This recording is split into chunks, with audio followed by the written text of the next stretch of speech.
CBI ED ಯಾವನಿಗೂ ಎದರಲಿಲ್ಲ. BJP ಅವ್ರಿಗೆ ಡಿ ಕೆ ಸಾಹೇಬ್ರಿಗೊಂದು ಕೂದಲು ಮುಟ್ಟೋ ತಾಕತ್ತು ಇಲ್ಲ. ಇವತ್ತು ಎಷ್ಟೇ ಸ್ಟ್ರಗಲ್ ಆದ್ರೂ ಕರ್ನಾಟಕದಲ್ಲಿ ಪಾರ್ಟಿ ಕಟ್ಟಿ ಇವತ್ತು ಒಬ್ಬ ಸಾಮಾನ್ಯ ಹುಡುಗನು ಏನಾದ್ರೂ ಸಾಧಿಸಬಹುದು ಅನ್ನೋದಕ್ಕೆ ಸಿದ್ದರಾಮಯ್ಯ ಸಾಹೇಬರು, ಡಿ ಕೆ ಶಿವಕುಮಾರ್ ಸಾಹೇಬ್ರು ನಮ್ಮೆಲ್ಲರಿಗೂ ನಿದರ್ಶನ. ನಾನು ಈ ವೇದಿಕೆಯಲ್ಲಿ ಬಹಳ ದಿನದಿಂದ ಬೆಂಗಳೂರು ಗ್ರಾಮಾಂತರ ಜಿಲ್ಲೆ ಜನತೆನ ಮನಸ್ಫೂರ್ತಿಯಾಗಿ ಒಂದು ಮಾತು ಕೇಳಬೇಕು ಅಂತಿದ್ದೀನಿ.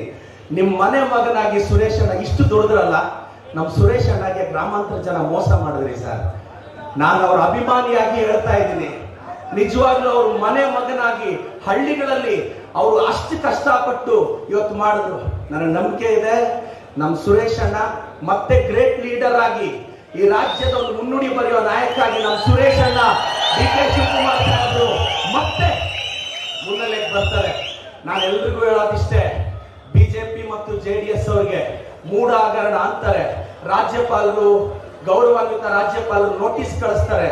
ನೆನ್ನೆ ಗೌರವಾನ್ವಿತ ರಾಜ್ಯಪಾಲರು ದೆಹಲಿಗೆ ಹೋಗ್ತಾರೆ, ಇವತ್ತು ಸಂಜೆ ದೆಹಲಿಯಿಂದ ವಾಪಸ್ ಬರ್ತಾರೆ. ಯಾಕೆ ಇಷ್ಟು ಆತುರದ ನಿರ್ಧಾರ ರಾಜ್ಯಪಾಲರ ಕಚೇರಿ ತಗೊಳ್ತು ಅನ್ನೋದೇ ನನ್ನ ಪ್ರಶ್ನೆ.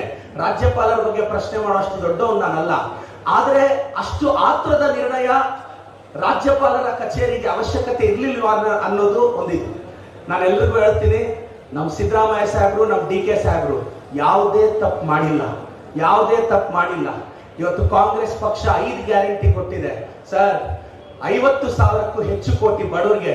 ಬಿಜೆಪಿ ಅವರು ಹೇಳ್ತಾರೆ ಅದಾನಿ ಅಂಬಾನಿ ಟ್ಯಾಕ್ಸ್ ಅವಾಯ್ಡ್ ಮಾಡುವಾಗ ಆರ್ಥಿಕತೆ ಬಗ್ಗೆ ಪ್ರಜ್ಞೆ ಇಲ್ಲ, ಕೂಲಿ ಮಾಡೋರಿಗೆ, ಬಡವರಿಗೆ, SC ST ಗಳಿಗೆ, ದಲಿತರಿಗೆ, ಹಿಂದುಳಿದವರಿಗೆ ನಾವು 2,000 ರೂಪಾಯಿ ಕೊಟ್ರೆ ಅವ್ರಿಗೆ ಆರ್ಥಿಕತೆ ಕುಸಿಯುತ್ತಂತೆ.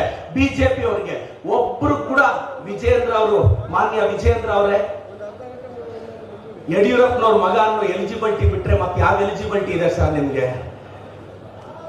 ಮಾನ್ಯ ಅಶೋಕ ಸಾಹೇಬ್ರೆ, ಅದೇನ್ ಪಾದಯಾತ್ರೆ ಮಾಡ್ತಿದಾರೋ ಅಲ್ಲಿ ಅವ್ರಿಗಿಂತ ಪೊಲೀಸರೇ ಜಾಸ್ತಿ ಕಾಣಿಸಿದ್ರು ನನಗೆ.